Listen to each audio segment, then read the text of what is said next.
With the Lost Gems coming up, though, I'm going to be talking about one of my favorite NES trilogies, Wizards and Warriors. So that is going to be something definitely to look forward to.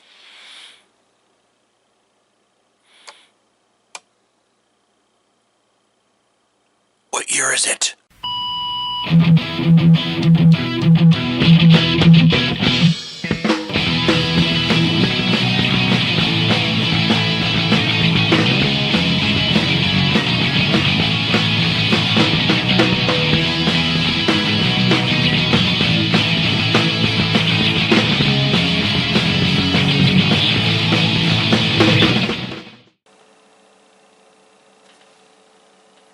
What can I say? It's been a long time, so without further ado, let's just jump right into this. Ladies and gentlemen, Lost Gems, Wizards and Warriors.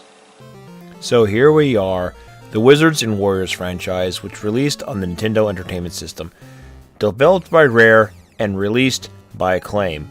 The first Wizards and Warriors game was released in December of 1987 to very little acclaim, pun intended.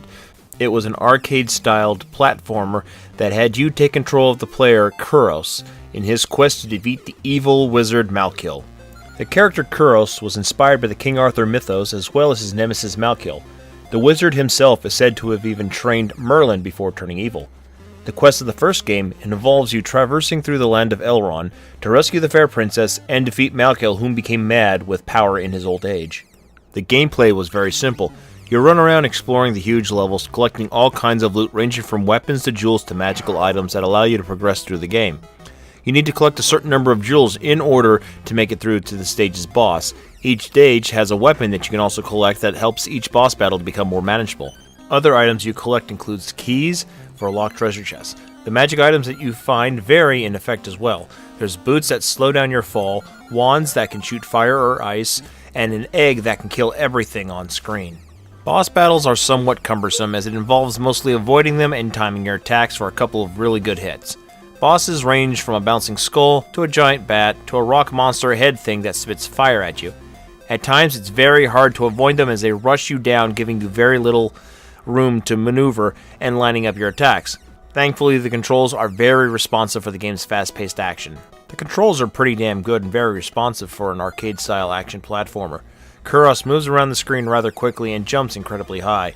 Of course, this can be a double-edged sword sometimes because it's very easy to walk off a small platform or accidentally double jump once you land on it. The music composer is David Wise, who made the music for the entire franchise. His other notable work includes Battletoads, the Donkey Kong Country series on the Super Nintendo, and the recent Ukulele. The music is rather decent, but doesn't exactly have any memorable themes that stick out in my mind. My overall outlook of the first game is that it is a decent game and a very strong entry in the series. It was somewhat well received by the publications of the day and sold well enough that it would warrant some more sequels.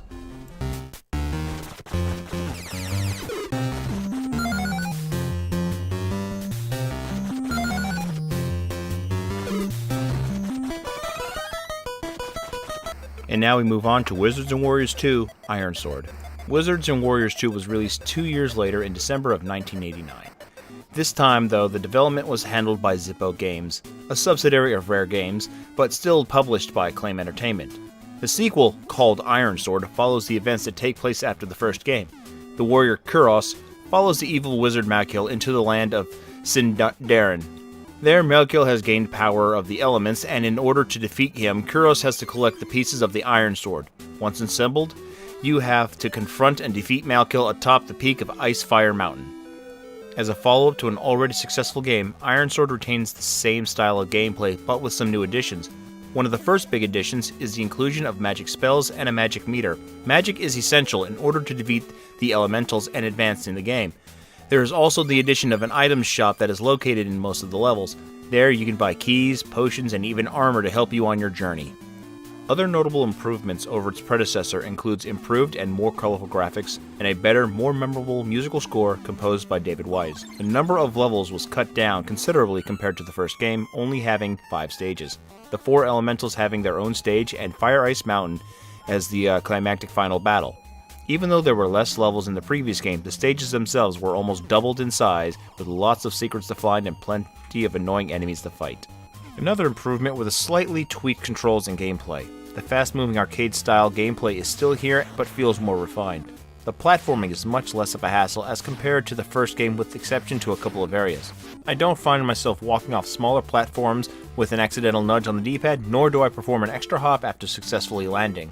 Iron Sword overall is considered the most popular of the 3 games on the NES. It sold the most copies in the franchise and was critically liked in video game publications. A potential reason for its popularity comes from the fact that famous Dreamboat model Fabio is posing on the box art of the game. Also, Kuros stars as a member of the Power Team alongside other acclaimed property characters like Quirk and Bigfoot. The Power Team was a cartoon segment shown during Video Power, a rival to Captain N, the Game Master in some aspects.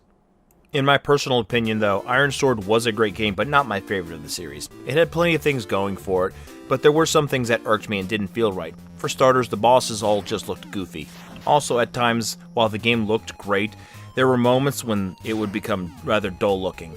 Sometimes you would go from a beautiful cloud environment to a boring, bland, black background in the caves. I sound like I might be nitpicking, but to be honest, these things kind of stick out like a sore thumb. Overall, though, it's seriously a fun title, and I had quite a few memorable moments in this game, and I hope everyone gets a chance to check it out.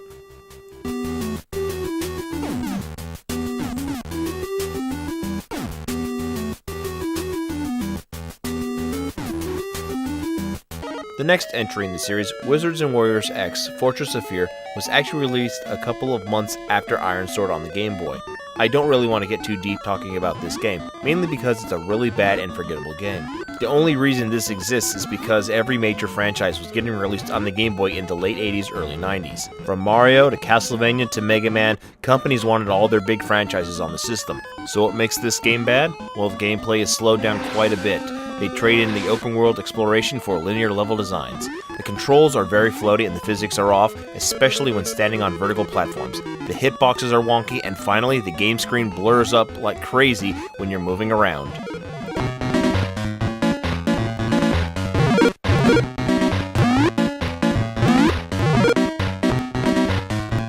So here we are, the third game of the series on the NES. Wizards & Warriors 3 had a lot to live up to, coming out nearly 3 years after Iron Sword. The final game of the series would see a lot of changes from the previous 2 iterations, most of them for the better and a couple for the worst. The plot of Wizards & Warriors 3 continues immediately after Kuros' victory atop Ice Fire Mountain. The soul of Malkiel survives and strikes down Kuros with a powerful attack, resulting in losing his powers and memory. Malkiel flies off and usurps the good King James of the town of Pidup and takes control of the throne. Kuros stumbles upon the town after wandering around in the wilderness for months on end. Upon starting the game, you will learn instantly that this is completely different from its predecessors. The game has become more open-ended like Metroid and Faxanadu. There are no monsters to combat, save for a few in select areas of the game. The town of Pidup is split up into 3 areas: the main town, the underground dungeon, and the castle atop the town. You start off exploring the town. In order to advance farther and to beat Malkiel, you have to join guilds that grant Kuros new abilities. There are 3 guilds you have to join to continue your quest: the Thieves, Mages, and Knights Guild. The Thieves Guild allows for Kuros to move quickly and enter locked buildings or unlock chests with a crowbar or skeleton key. The Mages Guild grants the ability to cast fire magic, invincibility, and levitation. The Knights Guild allows Kuros to grow stronger by giving him weapons upgrades. First a longsword, then a throwable axe, and then one that can shoot magic. These abilities allow you to proceed past blockades that would otherwise prevent you from advancing in the game. Dependent on the guild outfit you wear, an interesting dynamic was introduced here. Based on what section of the town you are in and what outfit you choose to wear, the townfolk will react. If you are a knight or a mage in the midtown section of Pidup, the townfolks will go into a frenzy and attack you on sight. The same if you aren't a knight in the castle or a mage in the dungeon. Gameplay-wise, the controls in Wizards & Warriors 3 have suffered a bit. The tight controls that we were used to in the first 2 games are now a bit looser here. It's very common with the speed that Kuros moves at to accidentally walk off a small platform or jump almost immediately after landing because of how sensitive the controls are. At times it can be a pain to move around, especially during the 3rd Mages Guild trial. Another negative mark against the game is the lack of continues. Unlike the past 2 games that had near infinite continues or a password system, neither are present here. You get 3 lives and that's it. Once your stock is gone, game over, man. One of the best things about Wizards & Warriors 3 though is the soundtrack. David Weiss knocked it out of the ballpark here, making some wonderful tracks that to this day I truly enjoy still. Among my favorite tracks is the title screen music, the Knight's theme as I explore Pidup, and the final encounter music as I confront Malkiel for the final time. Wizards and Warriors 3 was well received by gaming publications, but they did make mention of the same issues that I mentioned earlier. Problems with the lack of continues, looser controls, no password or save system. Despite this, Wizards and Warriors 3 did sell quite well, but not nearly as much as Iron Sword. This could possibly be due to the fact that the Super Nintendo was on the market for at least 2 years before the game's release. A sequel was hinted at upon beating the game, but Acclaim and Rare never produced another title since. It's a damn shame too, because these are among some of the most unique and fun games to play on the NES, and I could see it easily transitioning to the Super Nintendo. In 1994, Rare formed a partnership and eventually was bought by Nintendo. Acclaim still owned the rights to the franchise, so Rare couldn't make any new games. In 2004, Acclaim folded and the rights of the franchise, along with other properties, suddenly were bought by Throwback Entertainment, who seemed to be not at all interested in reviving the franchise. Hopefully someday, though, we can see these games get a re-release in some kind of classic game compilation akin to what Sega, Capcom, SNK, and so many others have released in the last several years. If you want to play them now, they are very affordable, costing less than $20 each. Definitely check these Lost Gems out on the NES whenever you have the chance. Well, there you have it, everybody. This is my first video in a long time. Hopefully more to come, so thank you for tuning in, and maybe you learned a little bit about this wonderful franchise that I hold near and dear to my heart. So, thanks for watching. Keep on gaming.